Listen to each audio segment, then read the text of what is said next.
એટલે કઈ નહીં, અમારો મેસેજ જ આવ્યો હતો કે મકાન માટે, એટલે અહીંયા ડ્રો છે આવી રીતે અમે લોકો આયા છે, પણ અહીંયા આયા તો બધું ફેક છે. અને જોબ પરથી છોડીને એટલે હાફ ડે લઈને જ આવી છું. ના પડે છે આજે ને કે કાલે થશે. હવે અમે 1000 500 ની હાજરી પાડી નહીં આયા, અમારું શું થાય? હવે અમને કોણ 500 રૂપિયા દે?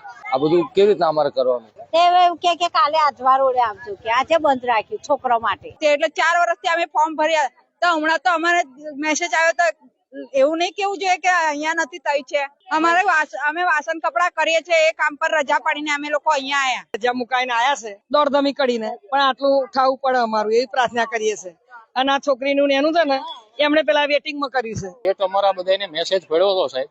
મેસેજ પણ 2 અલગ સેક્શનમાં પડ્યા છે. પહેલો મેસેજ જે છે એ અકોટા માટેનો છે, સેકન્ડ મેસેજ જે છે એ આજવા રોડ માટે. હવે સર, આ ઊભી પબ્લિકે જાણે છે કે અગર તમારી મિસ્ટેક એક હેલ્મેટ પહેરવામાં હશે તો 1 જ સેકન્ડની અંદર પોલીસ તરફથી તમને મેમો મોબાઈલમાં મળશે. તો આ મેસેજ પણ અમને તમે સેન્ડ કરી શકતા હતા સવારે 6 વાગ્યા. આજ અમારા ટિફિન અમારા ખંભે છે, આઈ કાર્ડ ગળામાં છે, અને જોબ ઉપરથી અમારે ખોટી કેપ્સ્યુલ આપવાની, અને કાલના જે છે એ અલગ છે. અને આમાં ક્યાંય પણ એવો ઉલ્લેખ કરવામાં નથી આવેલ કે અકોટા જે રાખવામાં આવેલ છે એ કેન્સલ છે.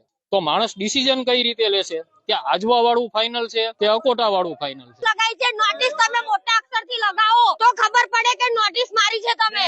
પ્રધાનમંત્રીના મોટા હોર્ડિંગ લાગે, મુખ્યમંત્રીના હોર્ડિંગ લાગે, ભાજપના નેતાઓના હોર્ડિંગ લાગે, અને જયારે મારી વડોદરાની પ્રજા જે વેરો ભરીને મરી જાય, અને જયારે આ ઈડબ્લ્યુએસ ના મકાનમાં 20,000 રૂપિયા ભર્યા છે પોતાના સપનાના મકાન માટે, જયારે લોકો અહીં આવે ત્યારે આવી નાની નોટિસ આવું ચોટાડીને બધાને બતાવે કે બેનર છે. આ કયા જ આ પેલા ઈડબ્લ્યુએસ ના અધિકારીઓને શરમ આવી જોઈએ. પબ્લિકે તો કાલે બોલાયા છે, આજે નથી બોલ્યા. આજે ખાલી મેસેજ હતો બપોરે, મને બપોરનો મેસેજ પણ કેન્સલ થયું તો 11 તારીખનો કર્યો છે.